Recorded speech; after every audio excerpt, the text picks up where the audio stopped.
We have champion rodeo rider Lynn Johnny Jankowski. Now, this is an amazing woman. This woman is, I don't know, 30 or some years old, and she rides these enormous, huge, dangerous, smelly bulls. But she's a man applauding the smelly part up there. What?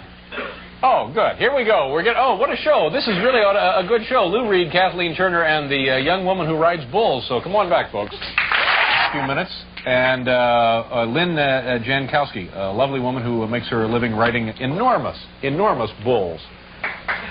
Lynn Jankowski. Scene. Our next guest is a superb athlete who qualified for the 1976 Olympic track trials. She qualified for the Olympic team as a track runner. After an injury, she turned to rodeo riding. Here she is now doing it. And 2 years ago, she became good heavens. 2 years ago, she became world champion bull rider. Folks, please welcome Johnny Jankowski.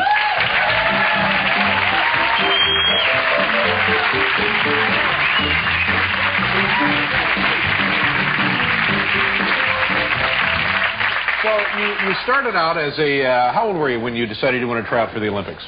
Just a kid, I guess, huh?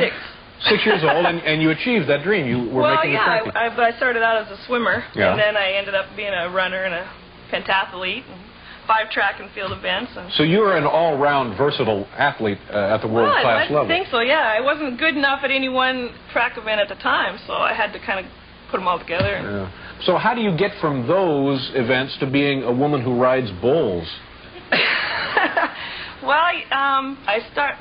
How it ever even came about is the only reason I didn't get to compete in the Olympics is because I hadn't suffered an injury to my back, and so I was out for a couple of years, and I just saw a poster one day and thought, well, I want to do this, basically get my picture taken. Right on a horse. So now you injured yourself running track, and you were looking for something that might be a little safer. Yeah, I injured my back running rules, yeah. So then you go to a school to learn how to become an all-around rodeo cowboy? Well, yeah, they have schools around all the time, but when I first started back then, in like 76, there wasn't a lot of girls out there, and there's not a lot of girls out there now, but the school that I happened to attend was 105 guys and myself. So yeah. Where was the school? This is in Fountain, Colorado. In Fountain, Colorado. And you seem to have, in your career as an athlete, been accident-prone, don't you? No, it's just what I do, Dave. Yeah, well, weren't you injured in the school as well? Well, yeah, I qualified through the several rounds of the school, and it got to the top 10, and then the top 10 right off for like the school buckle, and I made it to the whistle, but not without. This is on a bull now, right? This is we're riding the bull, and I made it to the whistle, and I just didn't get off so well. In fact, I landed on my back, and the bull kicked me right between the eyes, and literally just blew my face apart. And I just saw the hoof come, and I saw my neck snap, and I saw it go away, and I thought, oh, shoot, you missed me, you know. And then I heard like, geez, their noses tore off, you know. I went, oh, no. Geez, that would be on everybody's list of things you don't want to hear in your lifetime. Yeah, but this is a better face, Dave, than the one I had. Your nose was torn off. Well, not actually. It was just like... Okay, that's plenty. That's plenty right there. Oh, my God. Obviously, you lived through that. I mean, did you lose consciousness? Did you... Well, I did live through it. In fact, when they put me in the ambulance, they had 2 ambulances there for the school, because there was quite a few competitors, and... You're sitting there with this compress on your face, and you're in this one ambulance, and they're saying, oh, just relax, no problem. The hospital's only, 40 minutes away. And so they put me in here, and it's like, I'm like, Dead battery. Dead battery, like, yeah. Wow. Ooh, God. So they took me, they said, okay, well, we have a backup ambulance. So they put me in there, and it's like sitting like that, and we had a flat tire. So you get to the hospital. Eventually, you get there. Yeah, we get there. And what happens? And they almost applauded when I showed up, because they were having a plastic surgeries convention there, and and it was perfect. It was just what they were looking for. So surgeons from all over the country are there, and they think, oh my gosh, well, that was a very lucky bit of. Yeah, it was. It was like I said. This is picked. Well, let's take a look now at some more of what you do. How much do these animals weigh? Boy, it varies anywhere from 1,300 pounds to up to 2,200 pounds. All right, what are we going to look at here? Boy, I don't know. It could be like getting trampled or something.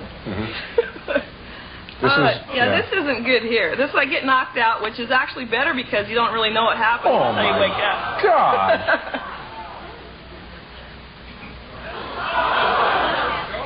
Now, jeez. Now, when you